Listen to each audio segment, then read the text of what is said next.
You're watching the Top 6 Show, the original multi-club fan channel. Make sure you're following us now on Spotify and Apple Podcasts. The link is in the description below. Back to the Top 6 Show. Sorry we're late. It's Tom Little's fault. He's arrived now. Here he is. Look. Here he is. We're waiting for little Tom for a long time, and we didn't know where he was. We didn't know where he was, but he's here now. Welcome back, people. Hit the like button. Make sure you are subscribing, and that bell notification button is turned on. Big show for you tonight, looking at the Manchester United kind of weird 25% takeover by Sir Jim Ratcliffe.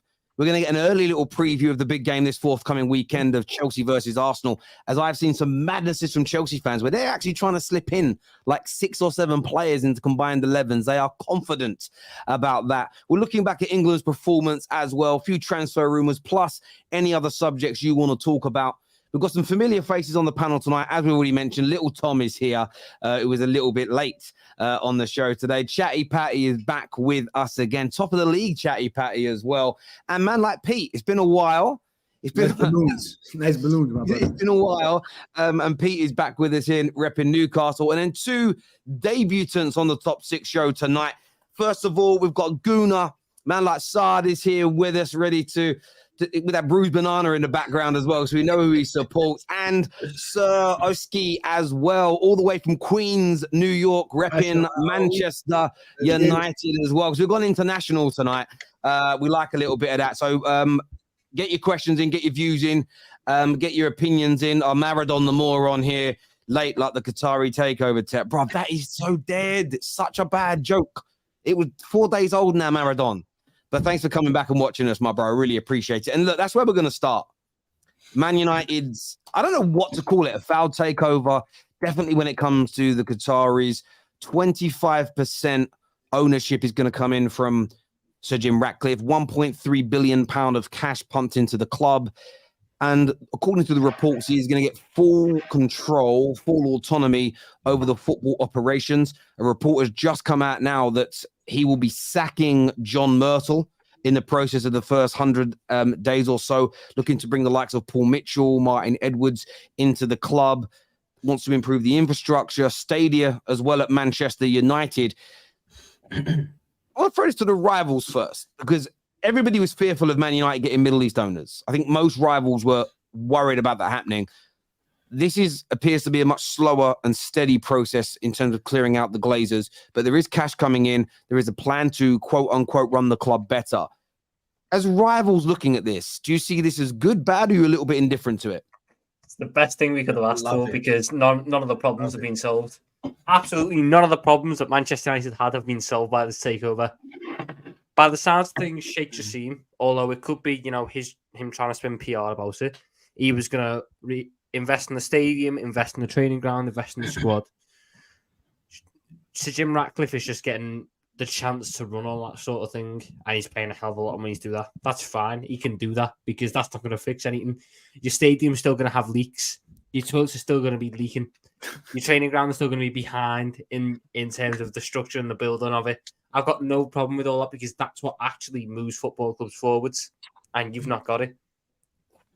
So Jim Ratcliffe, he can sack John Murto and he can appoint Paul Mitchell, but the matter fact is that's not going to solve any of the problems United really had. You might get better players on the pitch, but if your training ground isn't better, pointless. If your stadium isn't better and your club's infrastructure isn't better, you might as well just not got the takeover anyway. This is the worst possible thing that could have happened for United. I was worried. I was really worried about if the Qataris got control, because they don't mess around. They get stuff done. I would have seen a new training ground up and going. I would have seen a new stadium up and going. Right now, I'm seeing a United fan who has a Chelsea season ticket come in, give the Glazers exactly what they wanted for a crap ton of money, and all he gets to do is go, I want a new sporting director. What? I don't get how that went so horribly wrong for you. So can I ask a question just very quickly? Have you read the stories? I've read he's got 25%. He's getting sporting control, whatever that is. So again, I get what you're saying. So I need to ask this question the right way, because I don't want KJ to misrepresent you in the clips one day. The stories claim that the money is going to be invested in training facilities, in the stadium, and in the infrastructure. So do you not believe those stories to be true? Or so what is, because they are all, again, we don't want to be disingenuous and say nothing's being done. The claims are the 1.3 billion that's coming in is going to be used in those areas, and those areas are going to get investment. So if that happens, do you change your mind? Is what essentially what I'm asking. Because I don't think 1.3 billion is enough for it. I think your training ground has fell massively behind. When you look at the state of training grounds nowadays, I think there's a lot of work to be done there. When you look at the state of stadiums nowadays, there's a lot of work to be done there. Old Trafford is a fantastic stadium, but it has had absolutely zero love and care in the past however many years. There is a reason why everyone takes the piss out of the leaks at Old Trafford, because you've got a roof that literally pisses down on 7 fans a game when it rains. Yes, that might be so, but that's not enough. And then you solve the training ground, you solve the infrastructure. How much of that money is actually left to go on the playing squad? Not an awful lot. Sheikh Jassim, I'm not saying that his 1.5 billion would have done a whole lot more, but the fact of the matter is he would have had full control, full autonomy. It would have been his thing to live and die by. Right now, Sir Jim Ratcliffe has got 25%, which is sporting control. One thing I don't think I've seen, you can correct me if I'm wrong, how much of that sporting control is Sir Jim Ratcliffe? Is it 100% or is it like the majority? But there is still enough to, like, the Glazers still have an element of sporting control in terms of voting rights and stuff. The way it's been handled and the way it's been spoken about just seems to me like it's everything that's been done to keep the Glazers in charge and to keep the Glazers in power and making the most money they can do, which for United fans should be the most disappointing thing, because you were the ones who've done the most out of any of our clubs, outrunning the top 6 to get their owners out.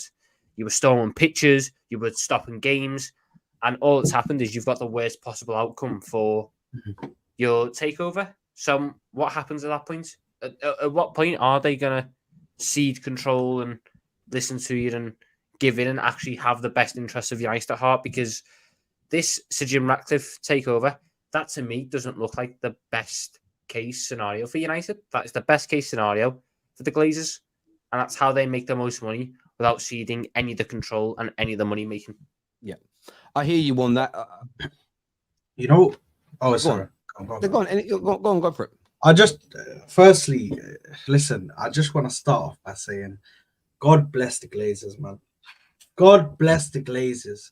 You know, when they literally had the perfect way for them to get out of this with plenty of money, they're already rich enough to retire anyway, man. These guys are billionaires, but they had enough money to sit there and continue to fund their family for generations. They still managed to find a way to F it up. They still managed to find a way to F it up for the fans.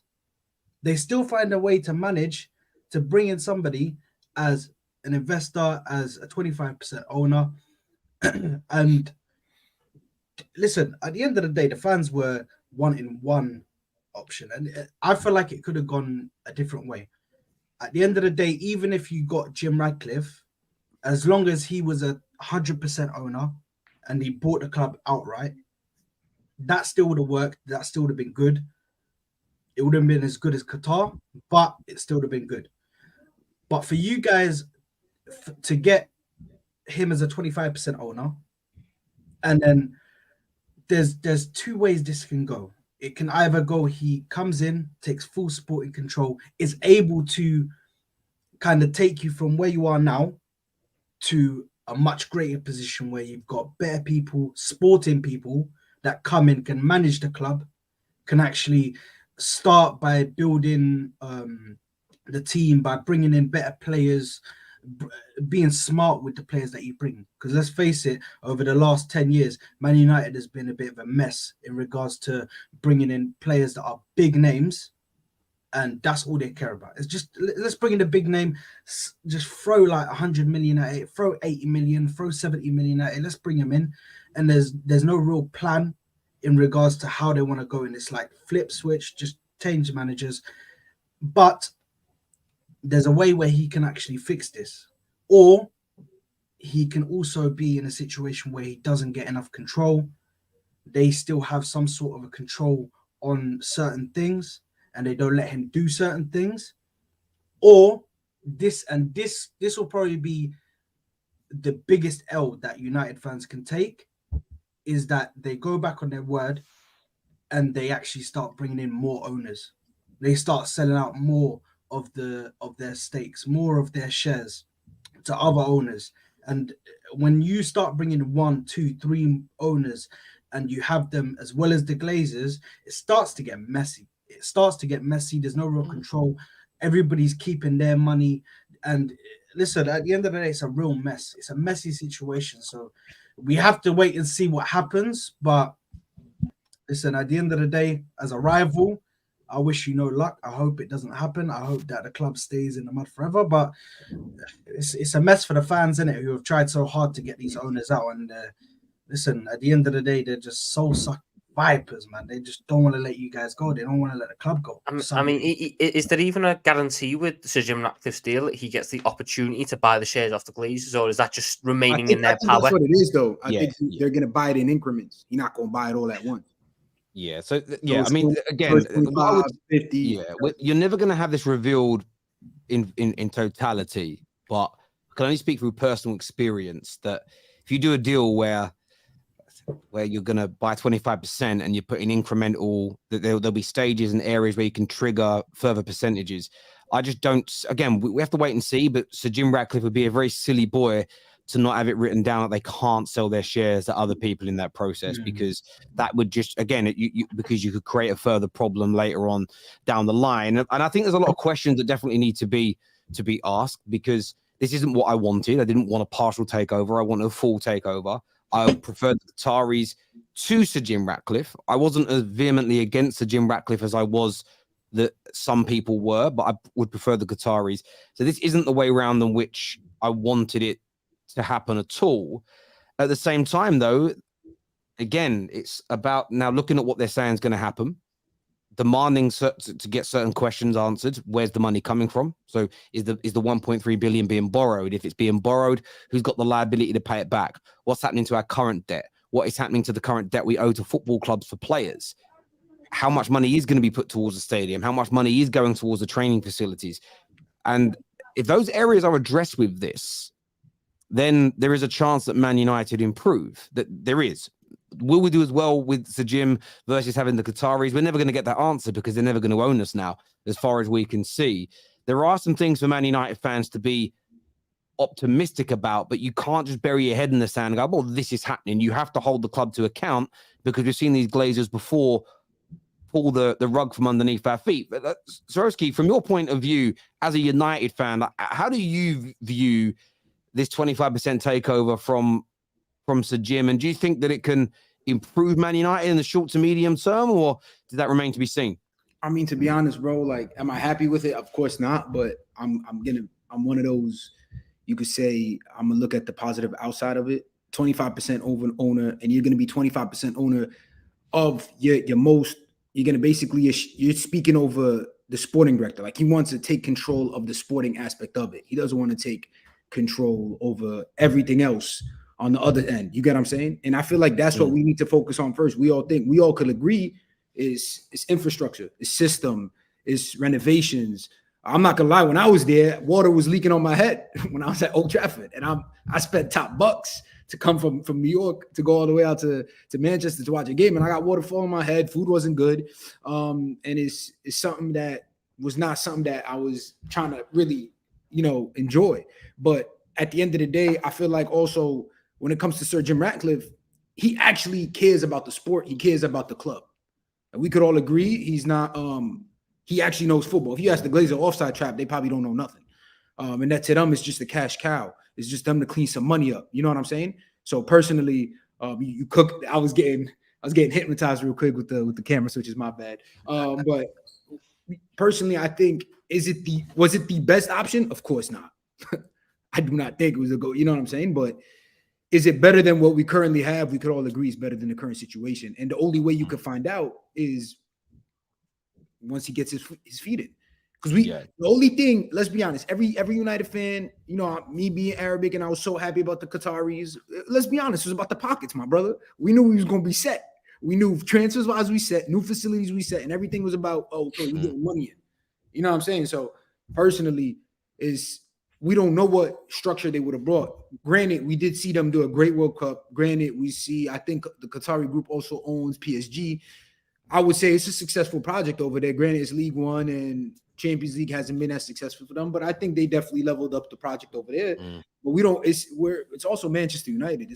We're not, no disrespect to Paris Saint-Germain, but we're not Paris Saint-Germain. We're Manchester United, a very historical club with bigger problems to solve. I think what is good about this, though, is outed rivals always tell us we shouldn't blame the Glazers for our problems.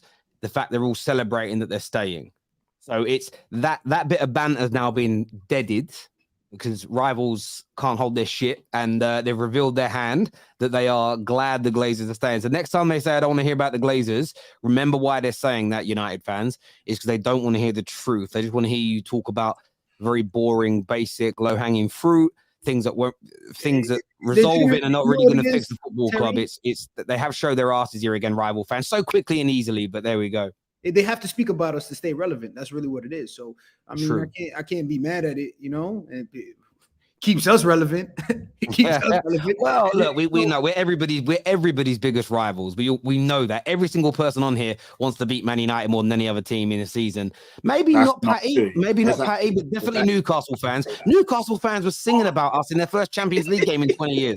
You know how much they hate us. Arsenal fans want to beat us, and we know they were their perch. So of course, because I did not hear that at all. But look, I've got to be honest. From my perspective, as a Newcastle fan, I can understand the frustration in how you Man United fans are feeling, because we had that for near 14 years with Mike Ashley. We had these near takeovers that we were going to get this guy that was going to transform the club and blah, blah, blah. And we were always so close, and it never really happened. And Mike Ashley just kept the club ticking over. As long as it stayed in the Premier League, he saw that as a success. Yours is on obviously a bigger scale, but you can see from what Newcastle have done with the new ownership that are fully invested in making not just the club, but the city a better place. You're seeing what's been done in just over 2 years. It was the 2-year anniversary a couple of weeks ago, and it's like, we're in a completely different position now. So I can see the frustration from a Man United point of view, and I can see it because Sheikh Jassim was going to rip up the carpet. He was going to revamp everything. Everything that was bad about Man United was going to go. And that was the excitement about Man United fans, is because they were looking at this situation thinking, our club's going to be revamped with this guy coming in. There are not many people in the world that are going to spend the amount of money that it would take for a Man United takeover and have money to spare for investment. He had that. He had that ready to go. And that's, I think, the baffling thing for Man United fans, is that they're looking at it thinking, like, we had it all. Like, why would they reject this? And it goes back to what Saad was saying. It's like, he's buzzing, and most rival fans are buzzing at the fact that they didn't accept the deal. But it goes back to the point that the Glazers don't want to leave, and they hold the cards. They're not ready to go yet.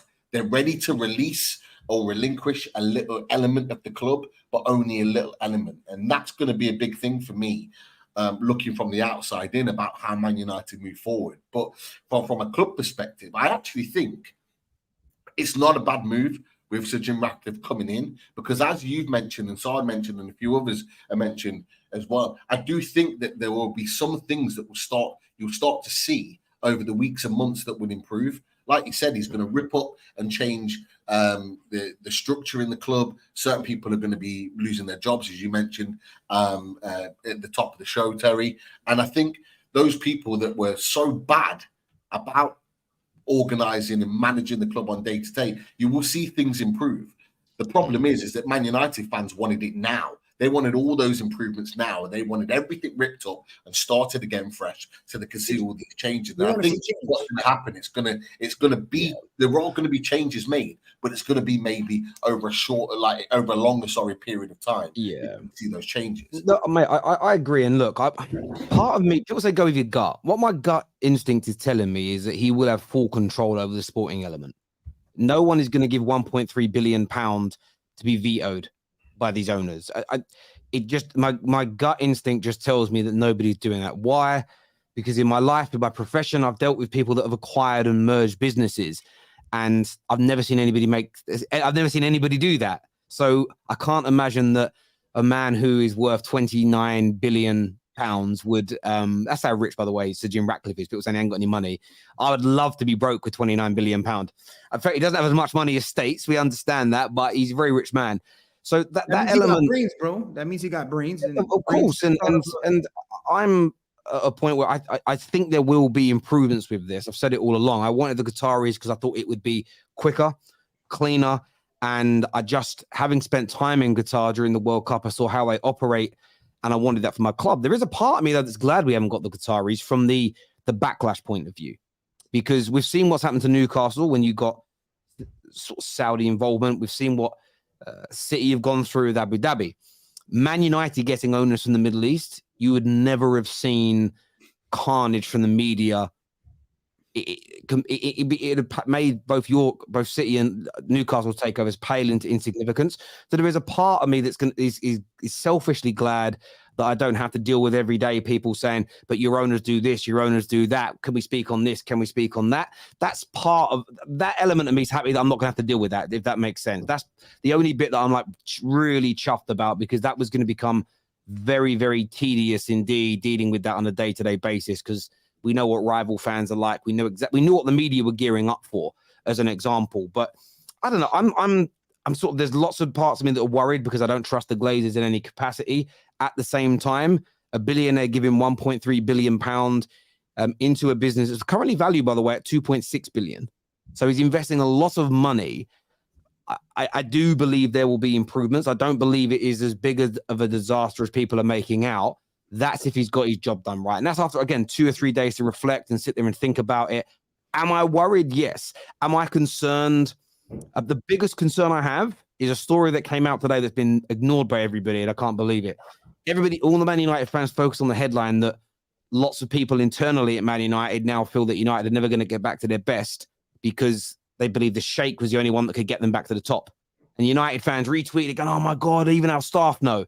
They didn't go and read the article and read the next paragraph down that said because they feel under Sir Jim Ratcliffe, all their jobs are under threat.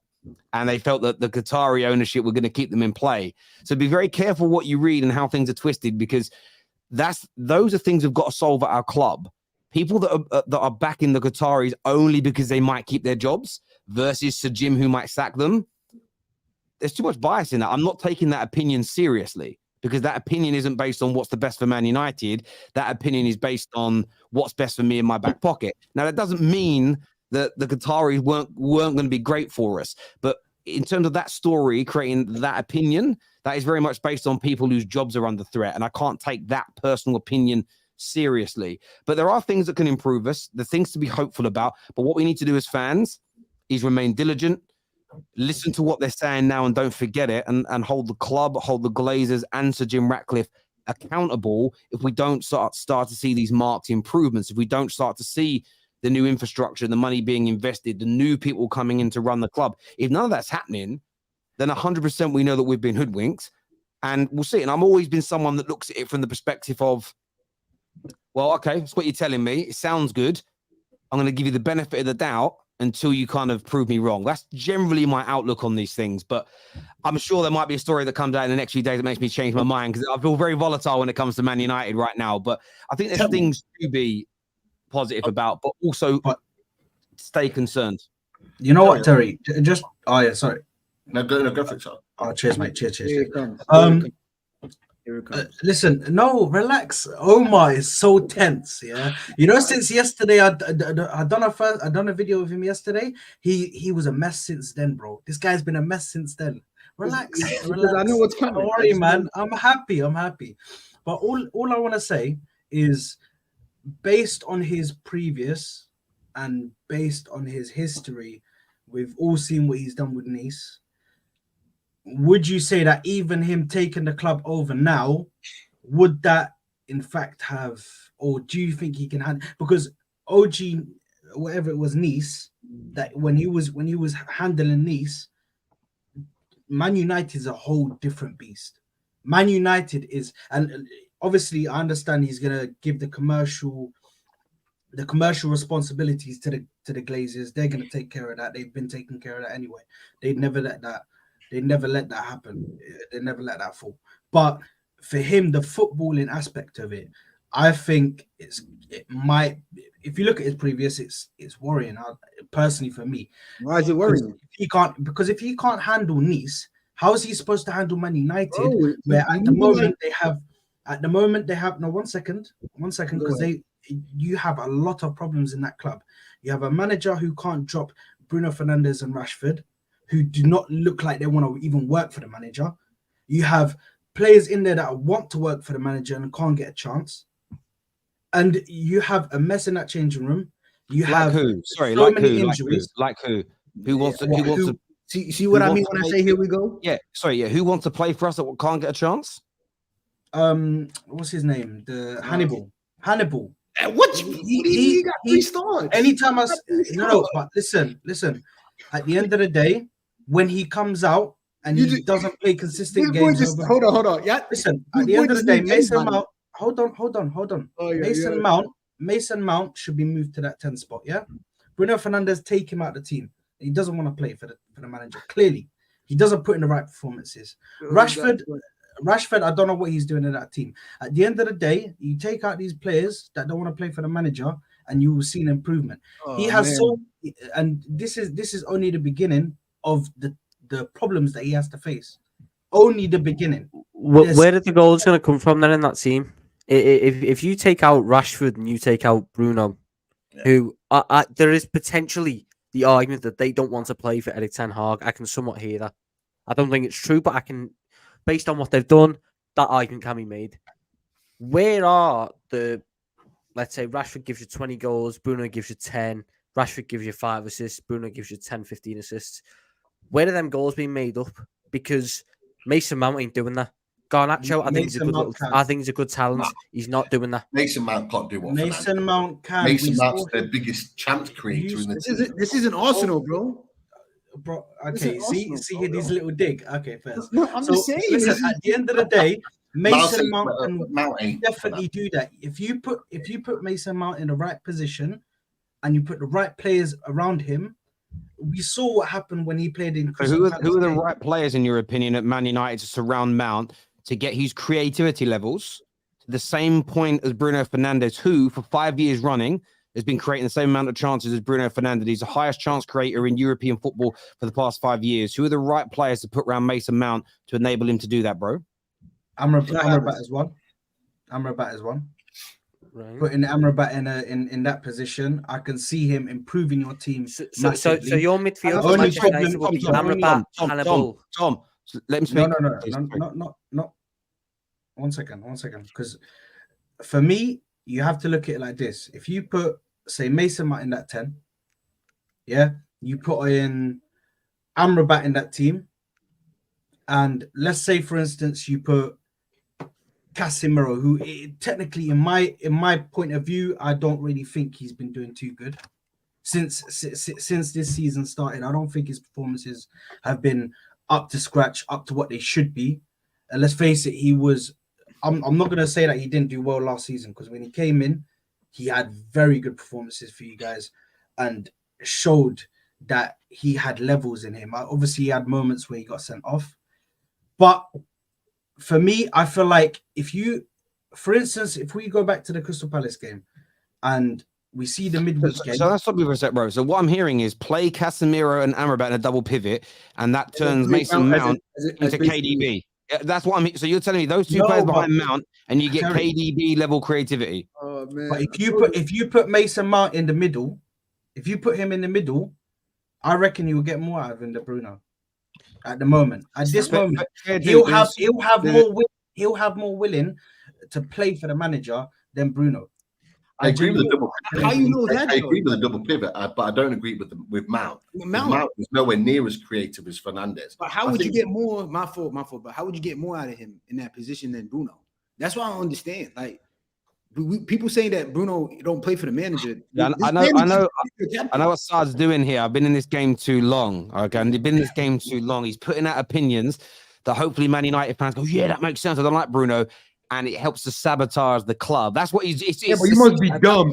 You must be sabotage dumb. attempt. And Staffy's the called it biggest out here. I've question- got to say this. I like the you, Saad, biggest but question was, Staffy's- where does Hannibal Staffy's fit called in? this out here. Ladies and gents, I present to you the Moroccan Egal is what Staffy has said. Here's my guy. No, but my question is, where does Hannibal fit in? Because you said that the big thing they should do is drop Fernandes for Hannibal, and then you've done your midfield and not included Hannibal. Yeah. Listen, he'll get in there somewhere, man. Bring him on the bench. Can I Bring him on dismiss the bench. myself? That's what he's doing now, and he said that's not enough. You just slagged off Ten Hag for not playing Hannibal. You get to pick the team, and you ain't picked him either. My word, my word. What a good Mind spot you, there, Tom. Hannibal be Good getting spot there. burned. You Ah, moving like Saad. Hannibal ain't getting burned. Hannibal getting burned. Hey, listen, Love man. it, love it. Listen. We At the got end some- of we the got day, some more- it happens, man. It's We've got some more pressure. super chats here. Tony here says, Sir Jim Ratcliffe is currently a minority investor and doesn't own the club. Please stop saying he's an owner. Well, he's going to be a 25% owner of the club. He doesn't I make wouldn't the say- decisions, though. He doesn't make the big So- decisions. The Glazers again, still hold that yeah. control. So this is what I would say to it. Again, the questions have got to be asked. What we know right now is that he's going to have full control over the sporting elements. The financial elements take care of themselves at our club, barring the debt. Tom said something earlier about money for players. We don't need more money for players. We outspend City. Our wage bill is one of the highest in the world. It needs to be better purposed, if that makes sense. So what I'm more intrigued about is what we're doing with the debt. And I'm hoping some of this money is being used to pay the debt off. That's really key. This here from Maradon says, what about all the chat about people using iPhones and Starbucks, Terry? But that's irrelevant, Maradon. I told you I don't have an issue with people from the Middle East coming here and investing in football because I'm not bothered about them investing in other areas of our industry. Other industries within our country. What I called out all those months ago, and I know you know this, but you're trying to be smart and you're never going to be clever enough to get me, my friend, is I called out people that moan about Middle East investment, but still drinking Starbucks. I'm not doing that. I'm stating that one thing I'm happy about is I've not got to listen to people like you say, well done for winning a trophy, but it's state funded and look what their country does, because that's exactly what you would say, my friend.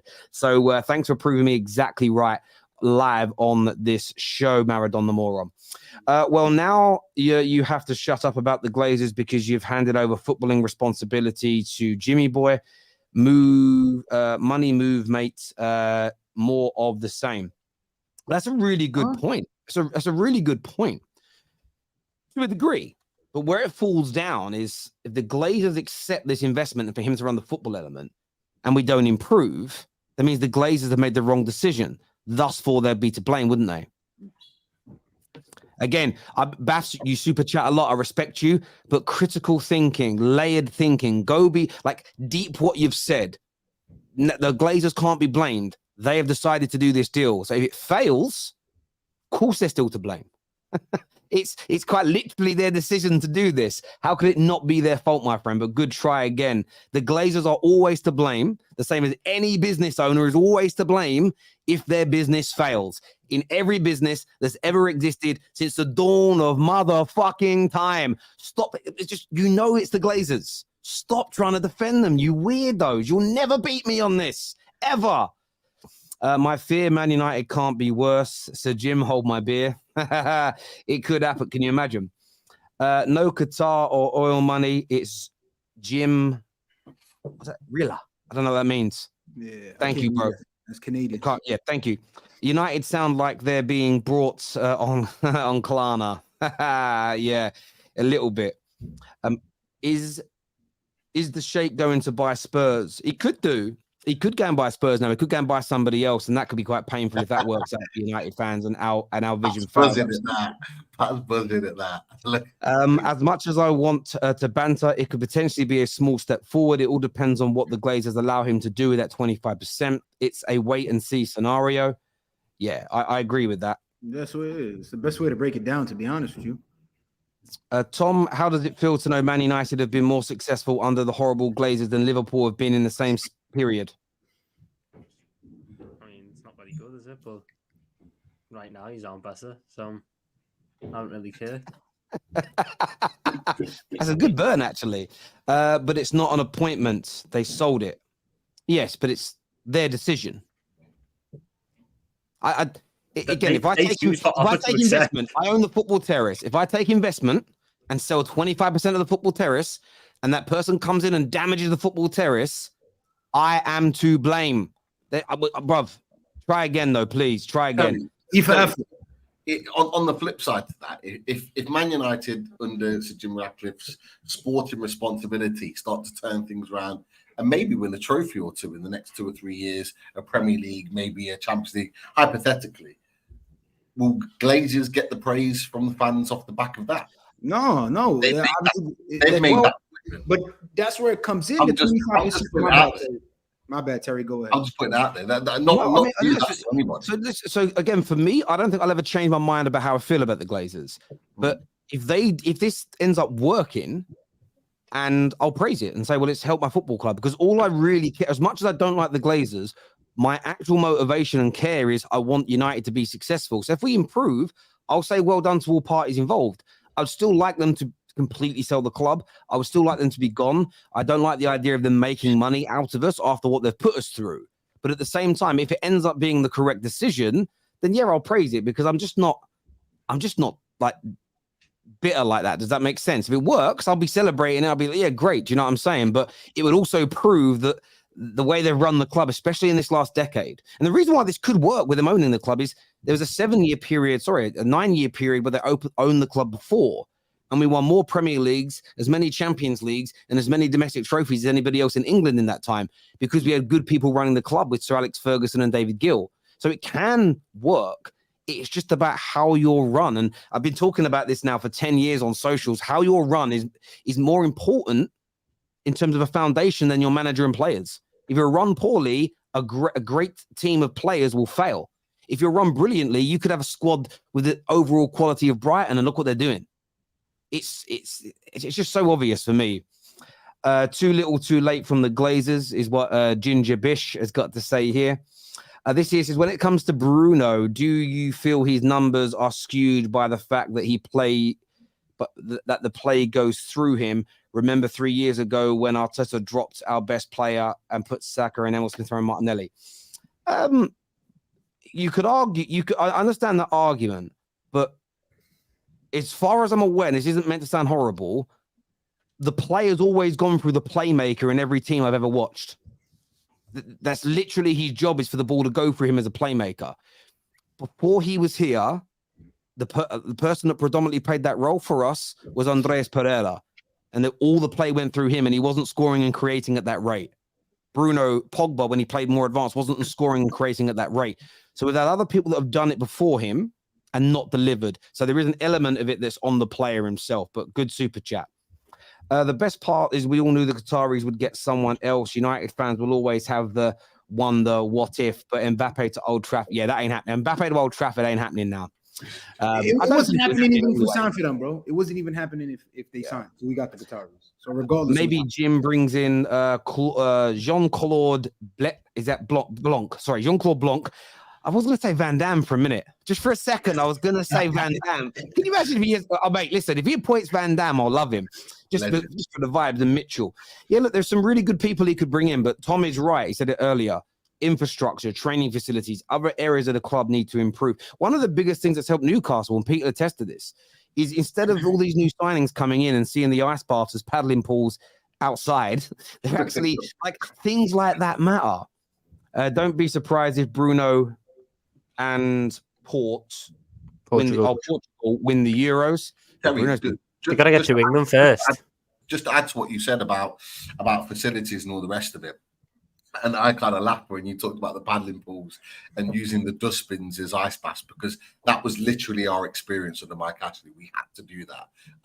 2011, 2012, that was our pre-season, which was embarrassing. Like we've not got that brand new complex now that's like the best in Europe, like Leicester's and Brighton's and Tottenham's, but we've spent millions on investing our current training facilities, and the players that have come in and said that were there through the bad times that have now said like it's like night and day. The facilities are like top level now. We weren't even championship level facilities. That's how bad we were. Like. So it matters. Those players are there every single day. That's where they train. That's where they prepare. That's where they do their kind of groundwork. They want to be in the best facilities. It's so important. It is, and I experienced this in my professional career. Whenever we when I worked at Barclays, whenever we would renovate a branch, or you'd build a new branch and move a team like a current branch like 2 minutes down the road to a new venue, the level of productivity always went up in the new places because everything was clean and plush, and there was a sense of, wow, you care, we're gonna care. And like we had some branches that were so run down and nasty. No wonder the staff weren't working hard. They went into these new builds, or they got renovated, or there was investment put in, and you saw an increase in their outputs and their attitude and behavior. I mean, that's all gone now because they're shutting them all down, and the staff are. But I left a long time ago. It has nothing to do with me anymore. I'm only talking about my time. So yeah, you're absolutely right. That stuff is so key, and it gets ignored too much. England are not winning the Euros, probably not. We'll get onto that later. The wording of that contract becomes important if we become successful, because the Glazers might want to stay and want to raise their asking price. Yeah, I mean, again, what you normally find in these scenarios, Tony, is that there are upper and lower limits set. So a minimum they would expect to be paid, but then also a maximum they'll get. And a lot of that is done in these kind of acquisitions or in these kind of business deals where you say, right, we'll pay you at least 3.5 billion minimum for the rest of the club. But if the value continues to rise and rise and rise because of our success, it will tap out at a certain limit as well. So that's typically how these deals are done, to be fair. But yeah, we're probably never, by the way, going to get full access to that because it's very private information, but we will see. Viewers, do us a big favor, please, and smash the like button. Make sure you are subscribing to the Football Terrace. Big game coming up this weekend, boys. Big game. So close to the international break being over, and I know we all love it, don't we? There's a big game this weekend, and I want to make sure I word this in the right way. I've seen a lot of Chelsea fans online in the last few days talking very confidently about beating Arsenal this weekend. I've seen a handful of combined 11s where they've got the goalkeeper, at least 2 defenders, 2 of the 3 midfield, and at least 1 of the attack. And I'm not even being serious. I saw one today from the biggest Chelsea fan online. He had Sanchez in goal, Reece James as the right back, Colwell as the left back. The midfield 3 had Enzo and Caicedo in it, and then he put Sterling on the left of the attack. Yeesh. So he basically put a Chelsea 11. Honestly, so I want to ask a question. Top, bro. That boy's top. Aren't they still bottom half? I mean, they're still below Man United. Everyone says they're awful, but Saad, from your point of view as a Gooner, how are you feeling about going to Stamford Bridge this forthcoming weekend? I'm comfortable. I can't lie. Listen, last time we went there, we laughed in Aubameyang's face. Gabriel Magalhaes laughed in his face. Yeah, but it was Aubameyang. This man came up and said it's nothing personal. You know what I mean? At the end of the day, I'm going into this game confident because let's face it, they are on a good run at the moment. They've won the last couple of games, but at the end of the day, I have my possible starting 11 and my front 3 that are finally going to play together. Martinelli, Gabriel Jesus, and Saka. Them front 3, as well as Odegaard, Rice, and Partey is going to be in the midfield. I'll be honest with you, I think it's a long day for Chelsea. Because that team finally playing together, and especially with the midfield that we're going to have of Thomas Partey, Declan Rice, and Odegaard, bro, I think it's going to be a long day for them. I fully back my team. I think we should go there and win at least 2-3-0, at least. Because this team, although they've gotten results, this is the run where it's going to start to get really scary for them. This is the run where it's going to start to get really deadly. They've got to play us, they've got to play City, they've got to play Spurs. Those are just 3 teams. I think the Spurs one, it's a derby, so sometimes it gets a bit techie. But when it comes to me going there, ain't yours a derby? Ain't yours a derby? The same thing, no? Nah. Actually, not to the level. Hold on. This is Hannibal Part 2. Hannibal Part 2. It's not. Hold on. What's it? Omar. It's not to the level. It's not to the level of Tottenham versus Chelsea. You lot know that Tottenham versus Chelsea, that game is a massacre. Every single time it happens. So I can't really compare Chelsea versus Arsenal to Tottenham versus Chelsea. It's a completely different game. You think it's a And I walk in feel the like park? form. I feel like form goes out the window. It's whoever's most physical on the day, bro. In that game, honestly. So you saying it's a walk in the park? So for me, I can't go in there and say that I can't go in there looking confident, bro. I'm unbeaten in the league at the moment, and let's face it, I'm top 3 in the league for XG goals created. Oh, man. So how can I expected goals? Sorry. So how can I Everton not are go into fourth. the game? Oh, the fact that you So, mentioned no, but expected how can I goals- not go into this? How can I not go into this game confident? How? They When hot. Chelsea have struggled through most of the start of the season. Yeah, but all Let's it face takes, it. all it takes was the past 2-3 run of forms they got. Y'all haven't been that much convincing. Let's be honest. Yes, because Really we haven't had our been that full much team. convincing. We haven't had our full team. But if you Who know has? anything, if you learn anything Who- no, from wait. Who hold has on, the full team? Omar, relax. Oh yeah. If you know anything, as soon as Martinelli came on, as soon as Thomas Partey came on, that game changed for us against City. That game changed for us. So just imagine that front three with Saka, Martinelli, and Gabriel Jesus down the middle, with the midfield of Declan Rice, Odegaard, and Thomas Partey. Bro, they can't. If they beat us, I will be shocked. I will be livid. But I that will was- be that was at livid. home, though, Not weren't it? delivered is a reach. That was at the Emirates. That was a massive opportunity. And in the same way that you were missing Martinelli to start with and Thomas Partey to start with, they were missing Kevin De Bruyne throughout, Rodri throughout. So both sides were weakened in a sense. I think you should beat Chelsea, but I don't think it's as clear cut as Easy win. It's not an easy win. it's certainly not, you're in there relaxing, because these sort of derbies, whether you agree or not, it's a derby of some sort. These games are never easily decided. I've seen you the year that you were battling for top 4 and missed out, and Chelsea were battling for FA Cups and Carabao Cups and were almost beating Real Madrid in Champions League quarterfinals, and you battered them at Stamford Bridge.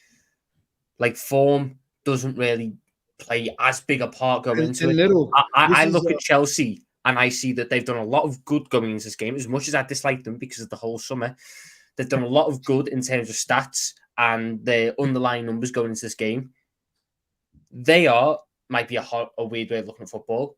They're due a big win. They're due a big result to look back on and go, yeah, that was where it started for us. And I think it could be this game. And I don't think that, ruins Arsenal. I don't think that then wipes Arsenal out for the season. No, because I think it could almost be what you need to be a kick up the arse sort of thing. Yep. Because yes, you've beat Man City, but you've also had a really bad result against Lens, which I don't think should be allowed to happen again because you know how poor they've been. Maybe right now be the best time to get this kick up the arse, this reset, to find your level again now that you've got everyone back. So you can go on one of them dead long runs of form that title winners of previous seasons have went on, where they go and win 8, 9, 10, 11 games in a row. Because I don't think there's a lot of teams in the league that can do that this year. And you could get a big gap there. But to write this off and just say it's a nice, simple job for Arsenal, I don't think it is. I really don't, because I think there's a lot of decent work Chelsea have done on the line. It can all fall apart on one thing. I will say this. If Nicholas Jackson decides to be the Nicholas Jackson we've watched for 90% of this season, where you give him 5 big chances, he misses 5 big chances, you're winning. But Chelsea create enough good chances to where I could see them getting the results out of this game. And I got to give him credit, bro. Even though Nicholas Jackson be missing, he does help with build-up too. It's not like he's a bad player. You get what I'm saying? But for me, it's also Chelsea. They coming in to make a statement. You're coming in off a bounce. You want the big team to beat. Like, they want this game because, okay, if we beat Arsenal, it's a statement to the league. We're back in the running. You get what I'm saying? So they're not going to come in with like, okay, we're playing Arsenal. Oh, my God, top of the league. Let's hope we get a draw. You get what I'm saying, Saad? Yeah, they're coming to catch the 3 points. And like I said, the past 3 games, granted, who they played, cool, I get it. You know what I'm saying? But it was kind of convincing wins. Because let's deep it. United barely scraped Burnley. Burnley actually gave City a solid run too. If we can't lie. Granted, it was 3-1, but to go smack Burnley 5-1 that's a big scoreline. It certainly was. A few people, someone's called me out saying Terrace a lie about the combined 11. Look, I wouldn't I wouldn't sit here and lie. There it is on the screen. Like I didn't make it up. No, the fact that Reece James ain't play all season and he's still in right back is crazy. It's crazy. Like, Mod is the biggest Chelsea fan online. It's just a fact. He is, and that's his combined 11. I'm just saying. So that tells me, and I'm only. Odegaard don't get in. Odegaard does not get in the team. Crazy. You know, Jesus does not get in the team. He's moved Martinelli to striker. But I mean, again, because all of us would be picking Martinelli to play on our left over Raheem Sterling. I'm sure all of us would be doing that right now. But that just tells me Chelsea fans are confident going into that. You don't pick 6 out of the 11 players for combined 11 without having an element of confidence that you can win this game. But Arsenal fans also feel confident. We have some super chats here that says, I'm confident against Chelsea because of how we are playing, but should never get cocky. Footy gods are watching. Fakely curse the North London derby. Come on, you gooners, is what Jason says. George says here, we are yet to concede a goal away this season. Not sure why Chelsea fans are so confident of beating us this weekend. It will be a close game, though, is what George says here. Sasko with a super chat. Says, when it comes to Chelsea, no context, journalism, and stupid takes. No one talks about our injuries. Caicedo was injured, no preseason. No one talks about it. They are all waiting for their "I told you so" moment.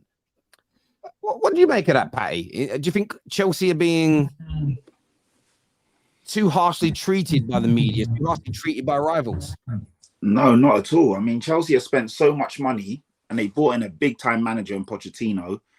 Like, they've been rubbish. And I know the last few results have been okay, but, you know, the stat merchants will tell you, they're creating a lot of chances, a lot of possession. But when I watch them, they're awful to watch. They're really boring. And I'm not impressed by them at all. And to be fair, I think Arsenal will beat them and beat them quite convincingly. And I know Arsenal haven't been great in every single game, but they're a much better team than Chelsea. They're more balanced, they're more rounded, they defend better, they attack better, they move the ball better. I think Arsenal will turn them over quite comfortably, to be fair.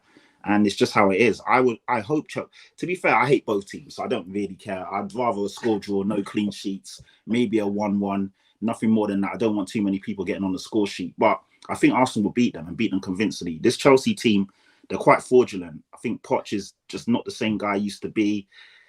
They're weird. Poch is playing people out of position. They keep using excuses about this player didn't have no preseason or that player. They've got a squad full of talent, according to what they will tell me. But yeah, I'm not convinced, man. I think Chelsea are nowhere near it. Like, when you look at the good teams in the league, your Aston Villas, your Newcastles, your Tottenhams, your Arsenals, whoever you want to say, Chelsea are nowhere near it at all. So yeah, I think Arsenal beat them quite comfortably. Annoyingly, I don't want it to happen, but yeah, Arsenal are much better in every comfortably, man. These it's crazy. Nah, comfortably, man. I think Arsenal beat them like, Lens. yeah, but come on, man. A Champions League and the Premier League are two different things. And to be fair, like, just look at it as a football fan, like, Champions League, Arsenal haven't played in that for a long, long time. It's a completely different thing. The atmosphere in France was mental. A lot of players, for the first time, that would have blown them away. Same thing like with Newcastle and PSG. PSG weren't ready for that. And these are big time players. So you got to look at it and put things into context. But Arsenal in the Premier League against Chelsea, I bet you Arsenal going to spank them. Seriously, they're going to. Patrick, you got to look at quality players, though, bro. It's a team that got quality players. And if these quality Who? players, Chelsea, they got. Yeah, they but got, have you seen them play well? Let's be real. Have you seen them play well for 90 minutes? I thought Fulham was a solid outcome. Solid. It's not. Brighton, granted, it was the B team. The B team spanked us 3-1. You know what I'm saying? Chelsea create a lot of chances. I think everybody's seen that this season. Chelsea create a lot of opportunities for their team. They've just got no one or had no one that's put the ball in the net, or they've missed absolute sitters or horrific opportunities to score. For me, in my mind, I've just got this is the perfect game for everything for Chelsea to come together and then have a really good game. I'm not saying that Chelsea are better than Arsenal. They're not. Let's face it. Arsenal are a fantastic football team, but it's at Stamford Bridge. And we all know through history, if you go back 10, 15 years, it doesn't matter how good that Chelsea team are, they always have the opportunity to have a moment at Stamford Bridge where they can turn it around. It doesn't matter who they play. They've played better teams than Arsenal over the years and been able to put performances in. And I just think with the way that they ended the international break, it could go either of one way. It could go what you said, Pat, that Arsenal carry on their good form and turn Chelsea over, and that break could be the worst thing that's possibly happened to Chelsea, or Chelsea could continue their rise, and they need this. Let's be honest, Chelsea need this to be able to put them on a level. You can see this break being useful for them. You can see this break being useful for them. It could be something to regroup. Okay, we're coming off a bounce and let's get money again. You get what I'm saying? So to me, it's just Arsenal was just looking shaky from the start of the season. I'm even beating us 3-1. Man's like Saad over here running with that. He's still talking about it till this day. But was that win convincing? Omar, Gabriel Jesus sat down your right back. You see, left back, was that win convincing? Gabriel Jesus sat him down and then moved on to your keeper and said, "Move out the way."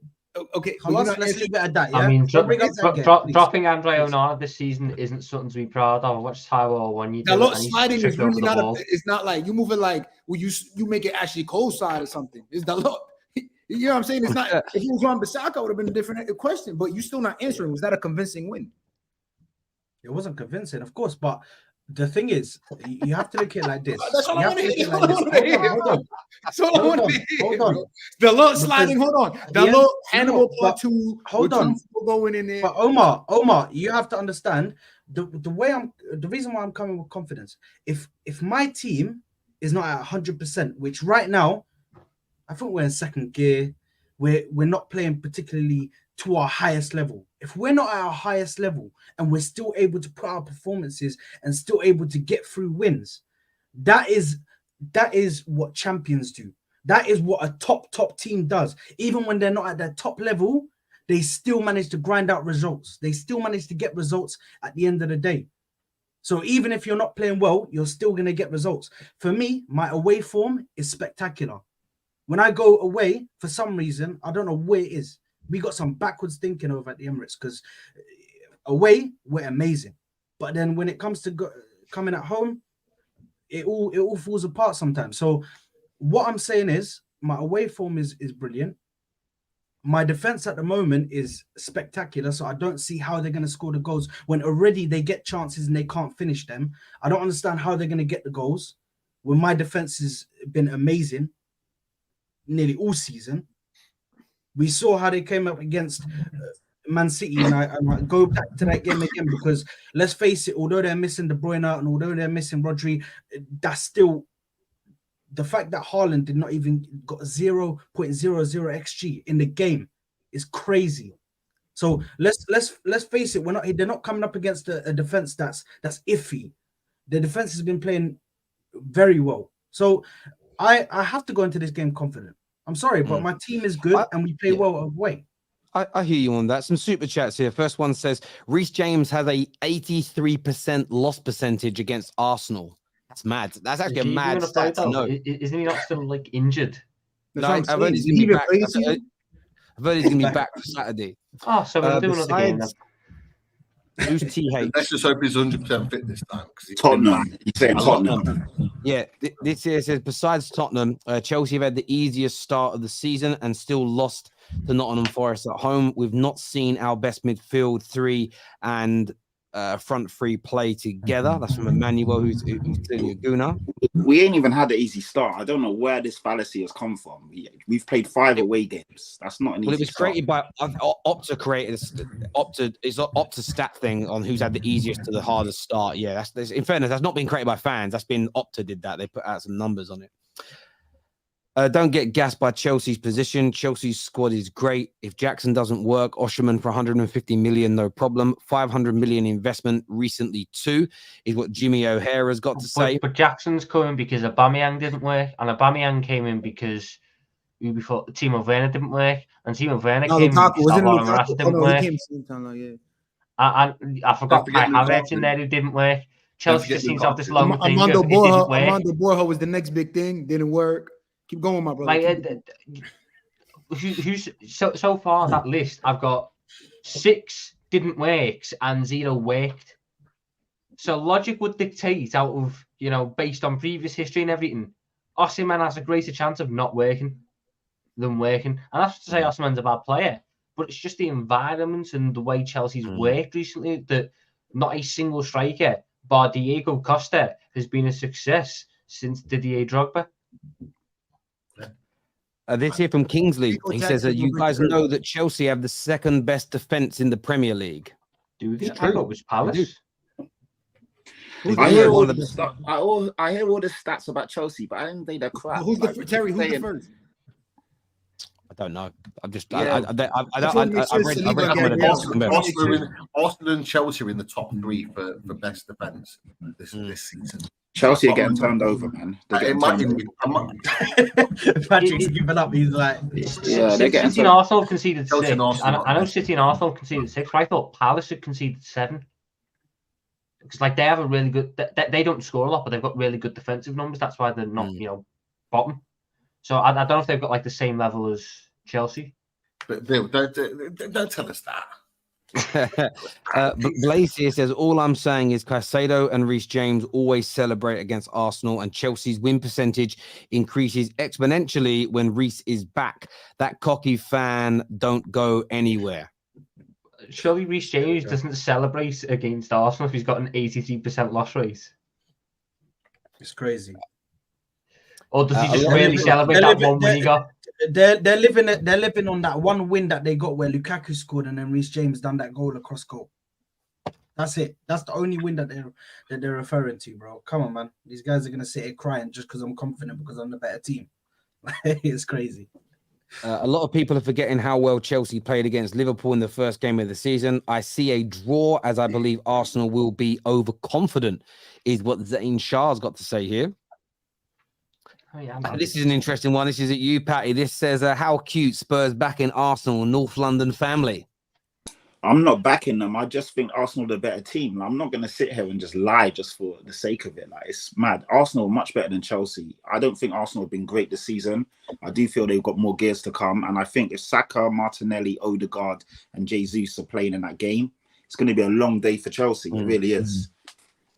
Marco here with a member chat says, big up the panel. Think the goons will smash Chelsea. And I know Chelsea have been getting a lot of stick on here. They've been called crap. They can't play good football. And he's bursting in like Stone Cold Steve Austin. Man like Don. Greedy Don is turned up here. He is not having it. He is fuming. He is here. Man. Don, don't crash. Man, yo, come back when the camera works. Come back when the camera works. It didn't work. We tried to bring him in Stone Cold style. Excuse me. He's like, I'm not having it. Yo, you see, Terry? I'm over here defending Chelsea, and they pulling up like this. They looking long over there this weekend, my brother. Pete here says, yes, Omar, we have been. Just thank the refs, is what Pete says about Arsenal. Any team with first Champions League at home in 10 to 20 years will be hard to beat. Chelsea will be slapped, is what Enigma has got to say here. Chelsea getting slapped, according to Enigma. Let us know what you all think and feel. It's going to be a hard 2-0 to Arsenal, and Chelsea created against very poor defensive teams. But now they come against one of the best defenses. It's a fair point. It's a fair point. I said this. So you can't come up against the best defense and tell me that they're gonna get a result. I personally, me and Patrick right now on the same wavelength. We just can't see the win from Chelsea. You have to take into account they have so many injuries. If they had no injuries, or let me just say, if Nkunku was available, that changes the game for me. That changes the game because him alone, he is a very clinical player. So I know if he gets the chances, he will score. But the fact that they're missing so many players, the fact that they've had another injury that was put out today. So I'm sorry, but I can't just sit here and think that they're going to come out and get a result against us. I mean, in the same breath, though, sorry. Like Yeah. you can say that yes, Chelsea have, they've created chances against good defenses, and you've got a really good defense. But don't you also have a defense that conceded 2 to Fulham, who have been awful this year, and have Raul Jimenez up front, who's awful? Like there's narratives don't get me twisted both ways. I think will they create less chances? Yes, but I think that's just because they're creating an awful lot of chances. They'll still have good opportunities against this Arsenal team because I think Chelsea's attacking strengths lie in, I think, Arsenal's weakness, which is Zinchenko. No, but Don came in here super hot. He like this. You good, my brother? Yeah, Don. Bro, he lagging. Don. Oh man, Is he lagged again? Is he frozen again? It's slow. This man's internet. This man's internet. You know. Yo, every please time donate $1. Donate $1 to my boy, please. He needs to get an Ethernet cable. Don't fund my son. It'll work. Donate $1. It's crazy. Don't come back after this one. Tevin here says, why do we insist on going on this internet and embarrassing ourselves, bro? Just say you think we will win and keep pushing. Football gods are cruel. Doesn't like the overconfidence from Arsenal here. I don't know. I just listen. I just say what I see. I see us going into that game and looking fairly comfortable. Our away form proves it because we go away and we win games. We look more comfortable away than we are at home. So I'm sorry, but I don't see a reason why I can't be confident. Is that third time? You guys see me here? Right, yeah? Yes, there we go. Okay. Listen. Hey, big up the man them, man. Big up the man them. Listen, I was on the train. I was on my way home from the office, and I just heard Patrick and Saad talking crazy. So I said, nah, I've got to come on. I've got to come on for this one because this is exactly what Arsenal fans did with Tottenham, yeah? All the arrogance that you guys were giving Spurs, we're going to come over there, we're going to batter you guys. You guys ain't going to come close to us. It's like none of you guys were actually watching Spurs and seeing what they were doing. It's the same thing. It's the same thing as us. It's the same thing as us. I've been on here every single week criticizing Poch for the in-game management. I've been on here criticizing the... Slow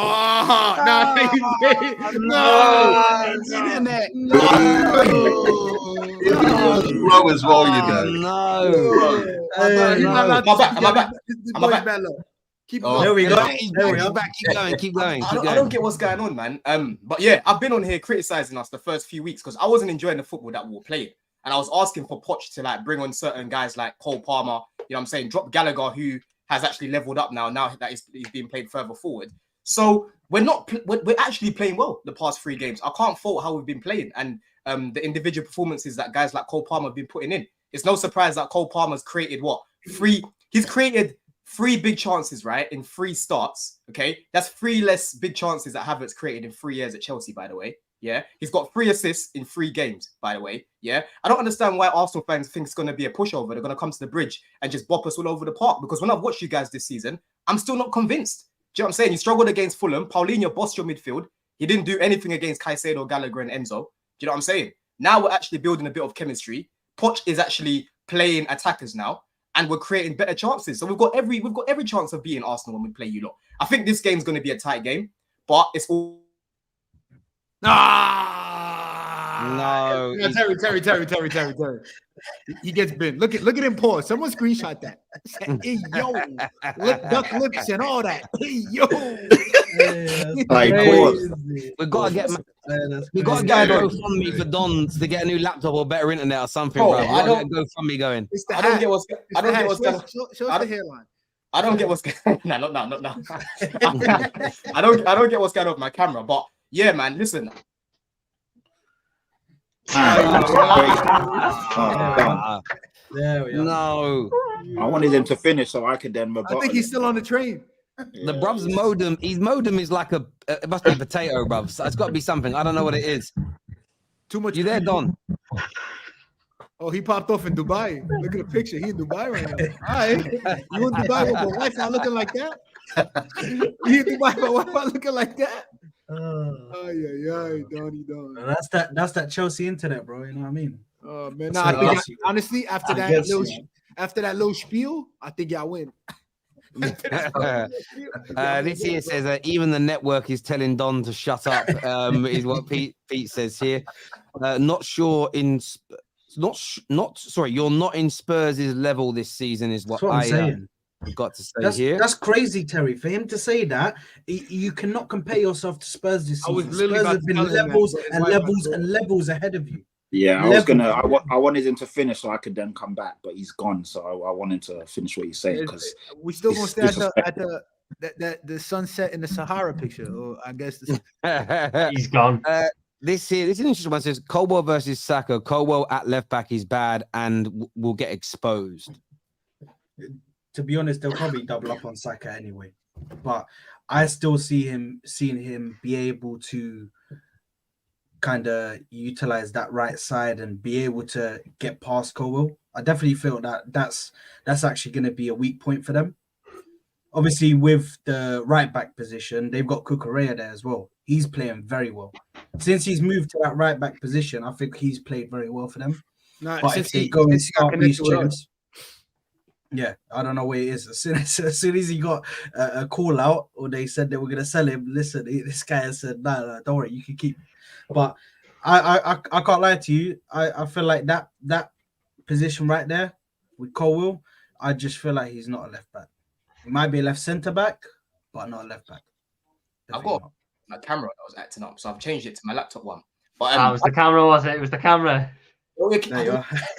I was good yesterday, Tom. But yeah, I think it's going to be a good game, innit? I just think that Arsenal fans are coming with this arrogance, like we haven't been playing well. Do you know what I'm saying? Like I know you lot have come to the.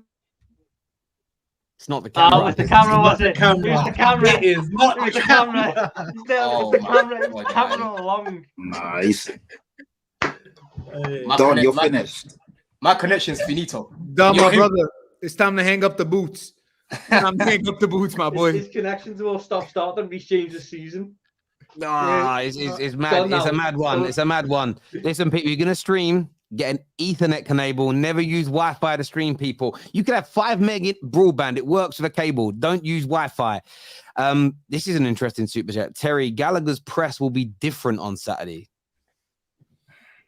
I mean, I think it would have been if Xhaka was still there, but I think now that you got Rice there, Rice knows how to withstand the press, so they can keep all the ball. I always thought last season, as good as Xhaka was, he was the weak spot if you wanted to trigger a press, because I never thought he was as comfortable on the ball as the other two. But you've replaced him with who I think is the best, or arguably one of the best DMs in the league, and someone who's fantastic at ball retention, Declan Rice. So that problem solved. Does Romeo Lavia come back? No, No, he's injured again. He's picked up another injury. He's gonna be out for at least another 4 or 5 weeks. Yeah, he's done. This is long for them. Man. But I think Enzo Caicedo's gonna be available, right? Oh my God, bro! Just give it up, my brother. Last tryout. Wallahi, So, give it up, bro. You're on Final- mute now. Final attempt. yeah, there we go, final, there we go. Final attempt. I've hotspotted myself. Let's see if that works, innit? But yeah, like I was saying, yeah, with these Arsenal fans, yeah, like I've noticed they're so arrogant, bro. Like you haven't even faced this new Chelsea. We've got a whole new bunch of players. You're not coming up against Jorginho and Kovacic in midfield no more. Do you get what I'm saying? Ask your boy Saad. Ask your boy Martinelli what happened to him when Caicedo bucked him at the Emirates last season. Ask him what happened after the first 20 minutes. Yeah. That was There when you he was go. at Brighton. though. Ask him what happened over there. And now That's what Caicedo. I said. No, hold on. Caicedo But you mentioning new players. You Yeah, mentioning I am. that's big. Like the new He's- players have been nothing but like Bro, We've got a better in team, with. bro. So wait, Don, you're coming in with chest about Caicedo when, Mm. respectfully, when he's coming to your team, all I've seen him do is give away penalties, make bad decisions in the midfield. So please, if we're going to talk about Caicedo, let's not talk about him in the Chelsea. What game? light. What game It's was a that, Saad? And when was completely that? different system. It's a completely different system. Saad, have you? His first when- game, he when- gave away a penalty. His first Yeah. game, he gave away a penalty. Please, did. let's not. No, let me land my he's point, bro. still I've let you. he's still I've let gotta you get talk. used- Let me land my point, Okay, bro. You're sorry. talking about Caicedo when he first came to the club. Yeah, that game he should have never played against West Ham. And like I don't know who it was that one of you guys mentioned it about Caicedo not having a preseason. When he came in, yeah, you could see that the guy wasn't fully fit.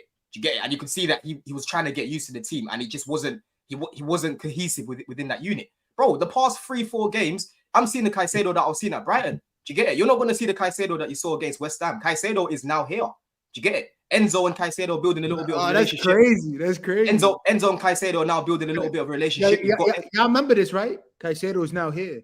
Caicedo is now here. I'm letting you know he's now here. It's not the Caicedo that was playing against West Ham. That Caicedo was poor. So, Do you get what I'm saying? that's the last. that's So what Caicedo you're was. basing this off 2 games against Burnley Fulham and Burnley. and I'm Fulham. not basing it off of 2 games. I'm basing it off of the whole season so far. Like gradually, every single game has gotten Right, better. okay, so the whole season so far: West Ham awful, Forest awful, He Aston wasn't Villa awful. awful. He wasn't awful against Forest. He made a mistake. He wasn't awful that game. This is what I'm saying. You've actually got to watch the games, Tom. You don't watch our games either. Do you get it? Because you thought Sterling was good for us. Sterling's only been good in I do selected think he's games good this for season. you. I No, do think Sterling's he's been good good for in Sterling's been good in 3 games this season, bro. overall, he hasn't been that good. Mudrik's been better than in the past few games that he started for us. Nah, Do you get what I'm saying? Mudrik's been only good. Right. If Mudrik's only been good the past 2 games. Nah, Mudrik's been good the past. I'd probably say Did Mudrik even play the last game? he came in against Bournemouth. Yeah, He came in guys, against I Bournemouth. just want to interject for a minute because obviously Patty said that you guys have been crap. You've said quite a bit. Patty was going to wait for you to go and then want to kind of rebuttal you. What do you want to say back to Don? Yeah, I think Don's making too many excuses and he's saying, oh, this game, that game, half of this game, half of this game. I'm looking at you from a whole season standpoint. Pochettino playing players in the wrong position. Pochettino having no plan B. Your creative output hasn't been great. Defensively, you're not good. You're looking at an Arsenal team that have a very, very fluid team, a dangerous front 3 or front 4. And I just think they're going to be too much for this Chelsea team. Sanchez in goal, he's not great either. I just think, yeah, this is going to be a rude awakening for you guys. And the teams that you've played and you feel you played well against, they're not on Arsenal's level. And if Arsenal click on Saturday, yeah, it's going to be a long day for you. Yeah, but I don't get why everyone's talking like this is the ferocious Arsenal that we were seeing last season. Do you get it? I know I'm saying a little bit. They still not a good team, no? They're like they are a good team, and I'm respecting them. I don't think it's going to be an easy game. I think it's going to be a tight game. But what it is, I feel like Arsenal fans aren't respecting Chelsea this season because of how poor we've been the past 18 months. Do you get what I'm saying? We've picked up the past 3 games. I've literally been on here. Do you feel you've been good this season? Let's call a spade. Overall, we could have been better. That's down to personnel and it's down to the in-game management and the tactics that Poch is going with. Yeah, bro, you've literally heard me criticizing Poch for playing Ben Chilwell at left wing. Are you ever gonna score goals, right? And have an attacking threat if you're playing 2 attackers? But now he's gone away from that, bro. He's gone away from that. Question: Is Colwell gonna play as a left back? He probably will. And I don't like that's problems. That's problems for you lot then, because the front 3 of Arsenal are really good, and you can't be playing players out of position against a good fluid front 3 that Arsenal have. That's a big problem. Yeah, it is to be honest. And I'll be real with you. Like, if I had to pick one of the Arsenal attackers to be attacking Colwell, I'd rather Saka than Martinelli. I think Martinelli is more dangerous on that side. Do you get what I'm saying? Apparently, Disasi might not be. I think Disasi might not be fit for that game, so you might actually see Levi play at left centre back, and then Cucurella play at left back. So we might actually see Levi play in his natural position. Do you get what I'm saying? But for me, I think it's going to be a good game, man. I think this game is going to be decided on who can actually take their chances, because we're actually creating chances now, and we're creating better chances. It's no surprise now that Palmer's created 3 chances already for Jackson. And look how Jackson was looking at the beginning of the season. Do you get what I'm saying? He's getting easier chances, you know. But do you respect this Arsenal defense? Because obviously everyone keeps telling me, and yeah, rightfully so. They've only conceded 6 goals. There's a few on 7. I think we've conceded 8. So you're playing a really good defense this time around. So I think their flanks. Yeah, I think their flanks have weaknesses as well. I think Zinchenko can be got at. I think Ben White can be got at. If you guys remember the game at the Emirates last year when they beat us 3-1, when Mudryk came on for the last 15 minutes, he was giving Ben White a torrid time on that side. Do you get it? He was giving Ben White a torrid time on that side. Ben White doesn't like coming up against wingers that attack him. Every time he plays Rashford, he struggles. Do you know what I'm saying? On that, he does, bro. What happened in the last game when he came up against an attacker who's looked very good this season in Doku? He handled him perfectly. Yeah, he played well. He played well. But Mudryk, what did he do with Mudryk last year? He didn't do anything to Mudryk. That's fine. That was last year. And last year, we have to understand that it was a learning process for Ben White at the same time. He's a centre-back going into playing as a right-back. So it's still a learning process for him in the system, how he needs to play in that right-back position. So we can't exactly say that. So what? So what he gets done by Mudryk, it's going to be the same thing this time. I don't think so. I'll be honest with you. If Mudryk gets on his back, Ben White's not catching him. If he kicks it past him, he's not going to catch him. That guy's rapid. Do you get it? I don't know who's going to start on that left. It could be Sterling and then Palmer on the right. But I think there's weaknesses in this Arsenal defense that we can get at. Saliba and Gabriel, solid. But I'm looking at their flanks. Their flanks can be got at, man. They're not invincible at the back. Like, let's be real. You know how funny it is that Chelsea spent £1 billion and the top strategy I just heard to get at Arsenal was give it to a quick player and do kick and run. And just kick it past the player, nobody quicker. It's not about kick and run. It's not about kick and run. That's what you just said. We're just going to beat Ben White. I'm talking about everywhere, all over the pitch. We can penetrate them. I've got a question, Don. Don, when you say that they're not invincible at the back, they haven't conceded a goal away from home. What about what? Why do you think you'll be able to break that code? because I don't rate Zinchenko when it comes to his defensive. When it comes to him defensively, I don't rate him. I know he's really good at inverting into the midfield. I don't rate him. Ben White naturally is a centre back. He's not a right back. As well as he's been playing well there, he can be got at. That's not his natural position. Same thing as Levi. When Levi's up against a good winger, he struggles because he's not a left back. Do you know what I'm saying? And if Arsenal fans are trying to delude themselves into thinking that Ben White has now turned into prime, what's his name, Dani Alves, then I'm sorry, bro. You got to get your head out the sand because that's not the case. He nuts Doku. I hear you on that. But I want to go to some super chats that have come in here. The viewers have put these in. Respect is earned. Lol. Obviously, Arsenal won't respect Chelsea at the moment. You've beaten two small clubs and are talking about a new Chelsea. Please, is what Tony says here. This here from Debbie. Debbie says, Don, even I know when this is a premonition of things to come from Chelsea, and they are not looking good, fam. Is what Debbie has got to say here. Highbury Ultra says our fans are arrogant, but says ask Nelly what Caicedo did to him. Yeah, he mistimed a tackle and injured him, and this is your flex. But we are arrogant. Lol. Is what he's got to say here. Zane is back with us again. He says, why is the better looking Hugh Wizzy on the panel with Dom's case? Better looking Hugh Wizzy? I mean, Omar. I think Omar, that's the only person. I don't think you look like Hugh Wizzy. But it's a compliment. He's saying you're better looking than Hugh. I don't know who's Hugh Wizzy. I seen J. Cole though and Klay Thompson, so I'll take those. Yeah, you do. Yeah. Hugh Wizzy's an Arsenal YouTuber. Don just learned from Terry and send a recorded video. Arsenal fans teasing the football gods. Is what's been said there.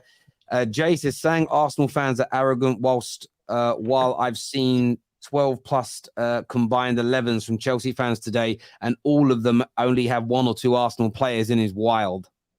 Come on, man. You've got to stop looking at those Chelsea fan pages. They're always going to do that. Like, it is what it is. It's Twitter, isn't it? This here says, yo, Arsenal fans, please, 2 or 3 goals. Don't let us look. Don't give us the kiss of death. Don't think we will be light work for Arsenal at the Bridge. I think Arsenal will win 2-1 is what Robert believes. Aya, I said, I don't understand how my fellow Arsenal fans get comfortable on big Premier League games. We need the same. We did the same with Spurs. We haven't done anything yet, guys. Okay, that's completely different, because in that Spurs game, if you look at Declan Rice coming off, that was a massive factor to what happened. A massive factor. As soon as he came off, you saw there wasn't much control in that midfield. So that's all I'm going to say about that. Ginger Bish says Don thinks Chelsea will do well. Arsenal win it is then. Listen, I think it's going to be a tight game. If you get it, I think it will be a tight game. I'm not coming on here with bare chest saying Chelsea are going to win. I think we can win, but I think it will be a tight game. Mm-hmm. Emmanuel says it's not arrogance. Even in our worst season, we still managed to beat Chelsea with Nketiah scoring 2. Yeah, I remember we started that game. Saad and Christensen at the back, the Cramp twins. Rashford has White. Everyone else gets locked up. Is what Tony Bloom says. Diogo Jota has Ben White. Oh yeah, he's done him up as well. FYI, when Fulham scored 2 against Arsenal, the starting defense was Partey, White, Saliba, and Kivior. Do you know the starting Fulham attack that game? Andreas Pereira, Harry Wilson, Raul Jimenez, Bobby De Cordova-Reid. Class. Solid lineup.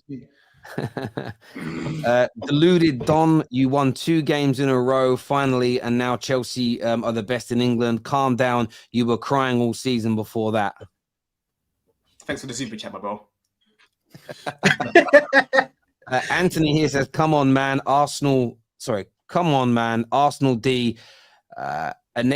Ain't that good.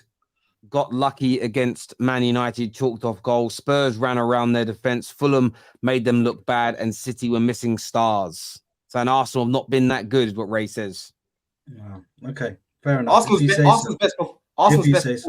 Arsenal's best performance this year, in my opinion, in the league has been against Bournemouth. But everyone should be going to Bournemouth and battering them. We should have battered them. They're crap. Yeah, and that's been their best performance. What was the score in that game? That's when Havertz got that silly penalty, Terry. It was 3-0, right? Arsenal won 4-0 and Chelsea 4-0. 2-0. Oh no, yeah, okay, right, yeah. Bournemouth are rubbish.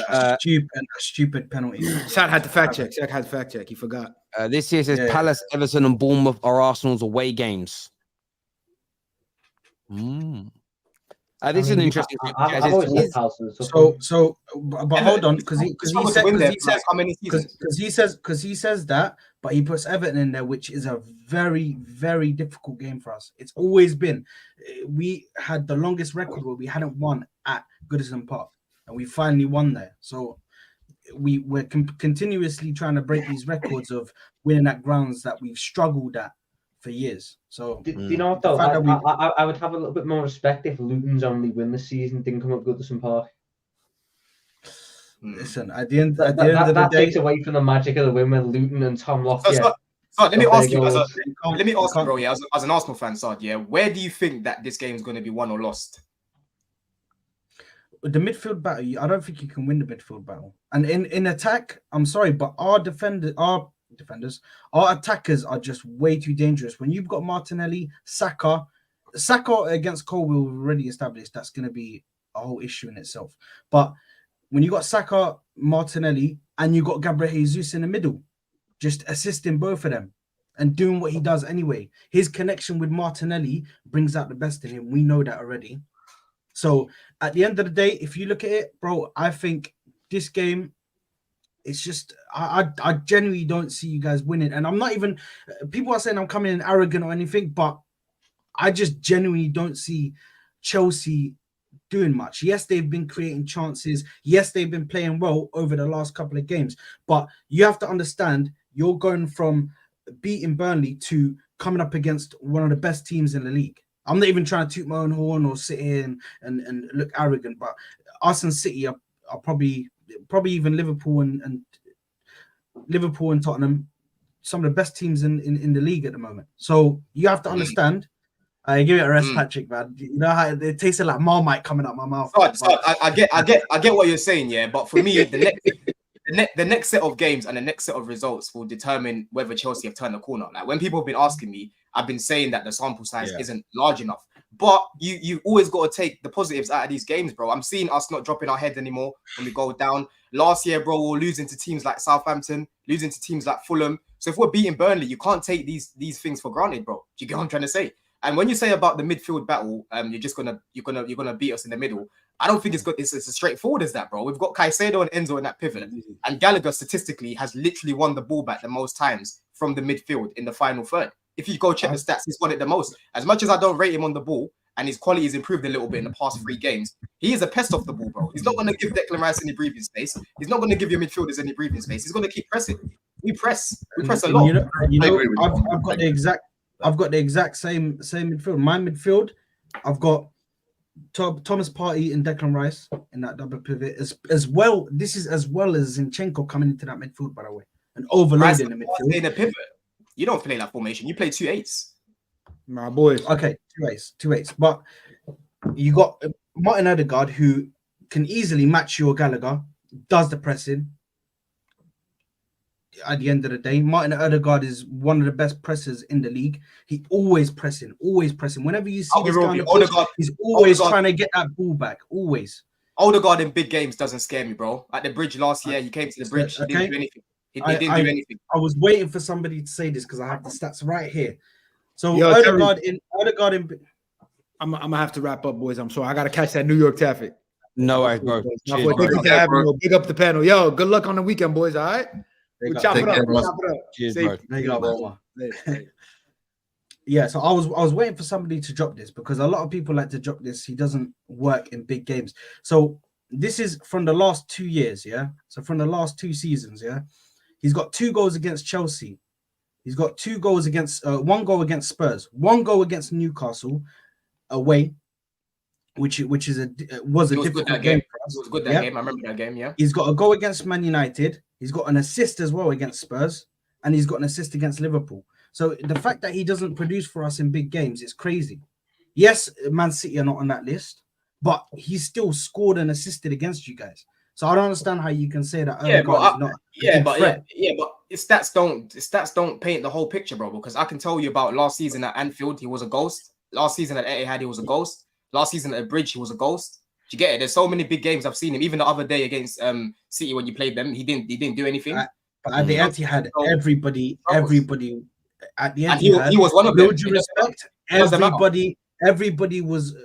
I didn't recognize my team in that game. So it doesn't matter. He's still your captain. He's meant to turn up and lead by example. He didn't turn up in the title race. Do you get what I'm saying? So that's that anyway. But boys, I've got to shoot anyway. Yeah. No worries. I appreciate it, bro. Top man. I want to get some of these super chats here before the end of the show today. This here says, I'm just hoping Chelsea doesn't pick up another injury, and I get why Chelsea fans would care about that. The only way Chelsea win is if they give them goals. People gassing that Burnley win, but they were a horror in the first half. 2 or 3 goal win for Arsenal, in my opinion. Aya's back with us again here and says, if Arsenal play Rice, Partey and Odegaard in the middle and Martinelli, Saka, Jesus, then Don, my man, it's peak for you. I mean, that's, again, Arsenal fans want that. I think from everyone kind of being relatively neutral, I'm intrigued to see Arsenal play with their absolute best team, to see how good it really is. Because, again, when they brought those players on in that midfield against City, when Partey came on, you saw a difference. So, yeah, it'll be very intriguing. Last 4 games at the Bridge, 1 draw and 3 wins for Arsenal. Pipe down, my guy, talking about arrogance, but thinks it's Chelsea from 15 years ago. Jota is scarier than Salah as an Arsenal fan. He just kills us every single time.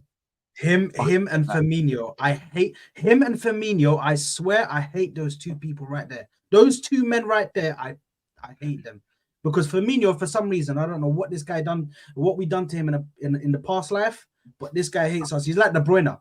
They seem to just wake up when they play us. Certain people, yeah. Tom's got a big smile on his face. Look at him. I'm just so happy. This super chat here, is Martinelli better than Marcus Rashford?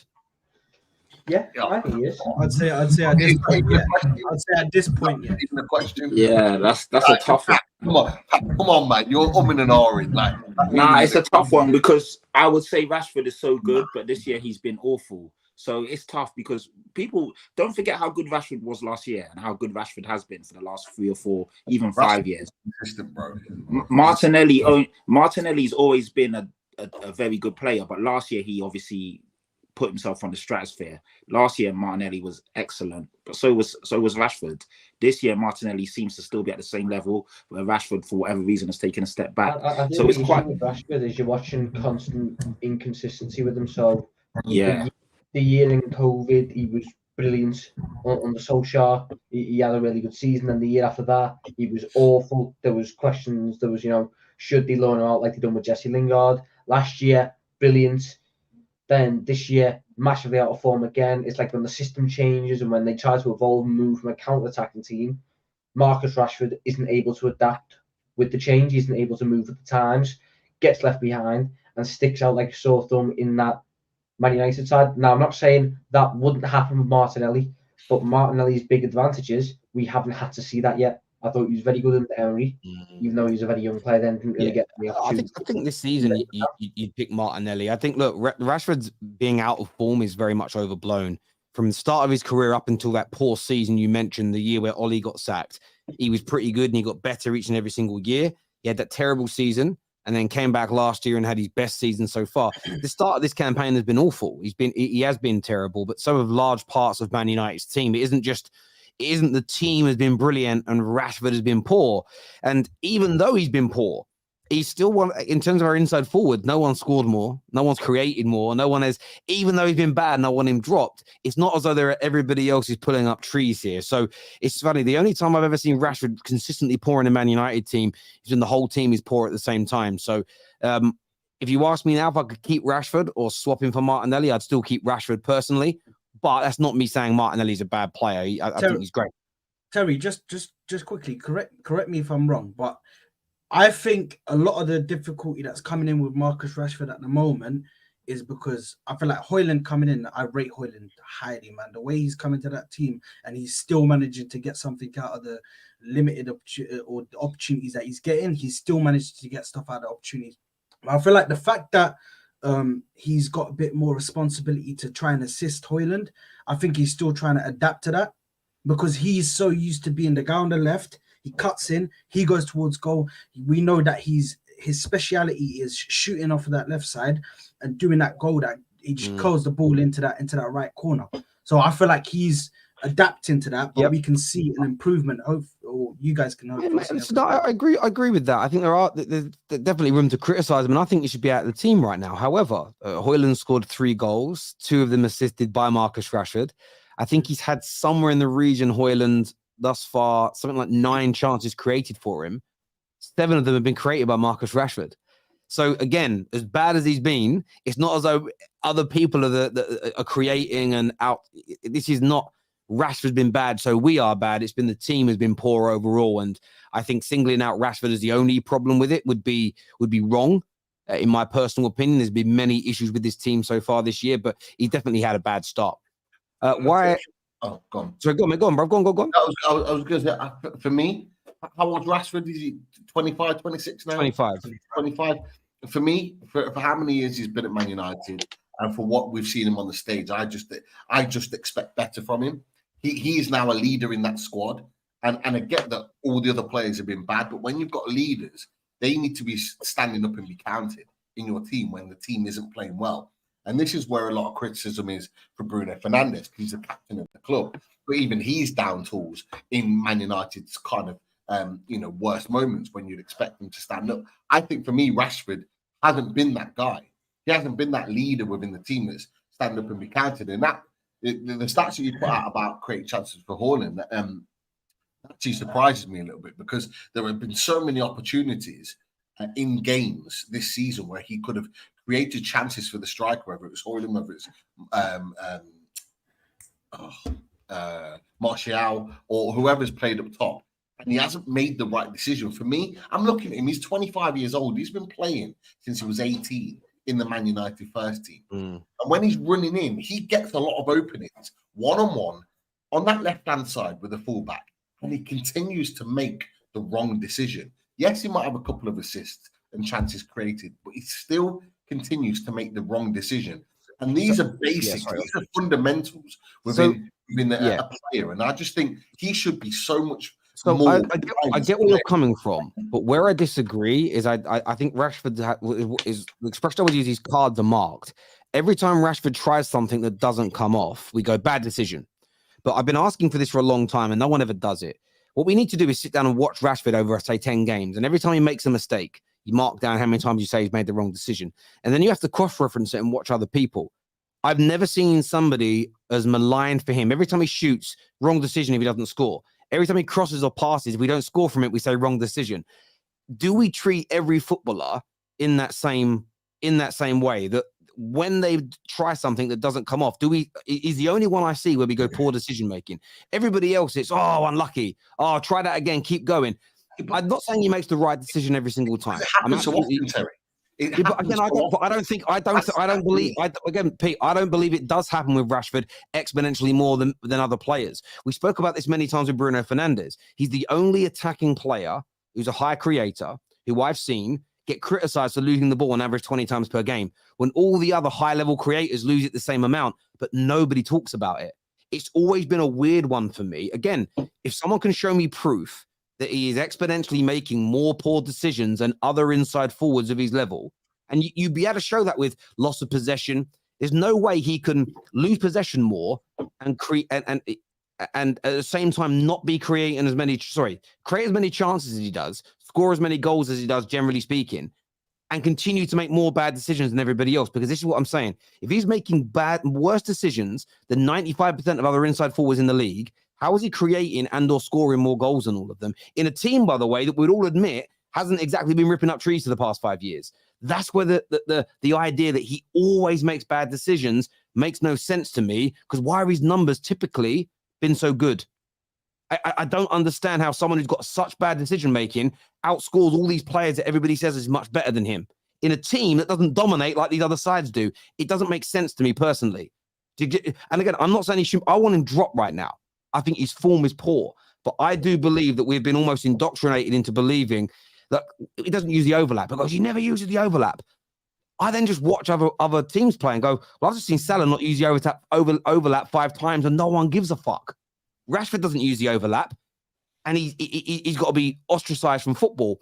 And I think that certain players kind of get this notion of, oh, he's got a bad touch, and then we focus on that bad touch all the time. This goalie can't play out from the back, even if he's pretty good at it. And then suddenly we over focus on the mistakes they make.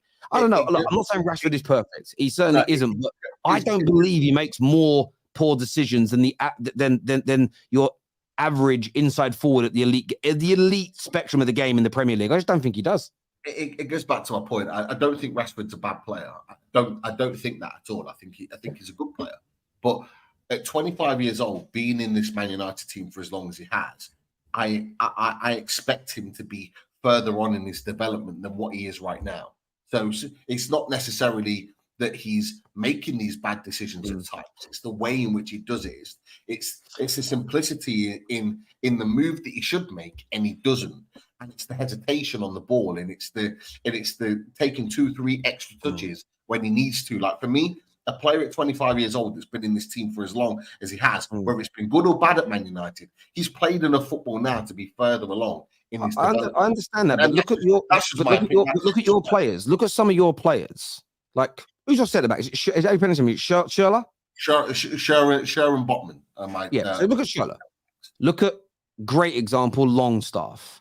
Look how good they now look at a stable club that's being run well, moving in the right direction compared to how they all both looked and were spoken about 3 years ago. This isn't just on Rashford. This has been the problem at our club for a decade. No, name me a player that we've purchased or brought for the academy whose if they were world class when we bought them, has maintained that or has progressed to the level that we all expected. Name me 5 players. Out of all the players we've bought and purchased, and out of all the players we've bought through, name me the 5 players that have maintained the level that we all, what a player, he's going to be great. Like, not trying to catch anyone out. The point is no one can, because everybody has been inconsistent. Everybody's moved backwards. My issue is the way we speak about Rashford. It's like we circumvent the circumstances. We know that lots of players at Newcastle have got better because your club overall has become more stable. There's so much. Marcus Rashford's 25, you're right.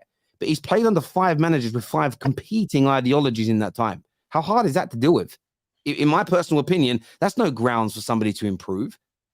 You're never going to get the best out of an individual when you go through that much change. You know, you're never going to create that. And this is the thing. People just go, it's Rashford, sell him and bring somebody else in. These Man United fans are off their rocker. If they think do you know how I know buying and selling in this current situation doesn't help? We've got 10 years of evidence. No matter who we buy, no matter who we drop, no matter who we sell, no matter who we promote from the academy, it don't work. So I just don't waste my energy anymore. And I'm not saying he doesn't make bad decisions. I'm not saying he doesn't have bad games.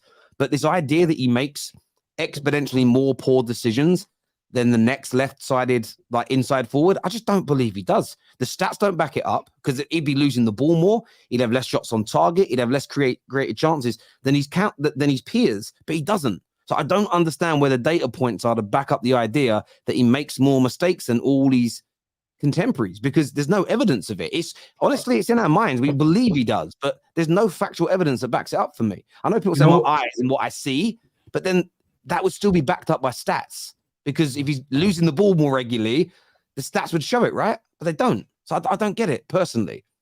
I think he's just the fact that he's gone into a new play style, adding a new skill to his game.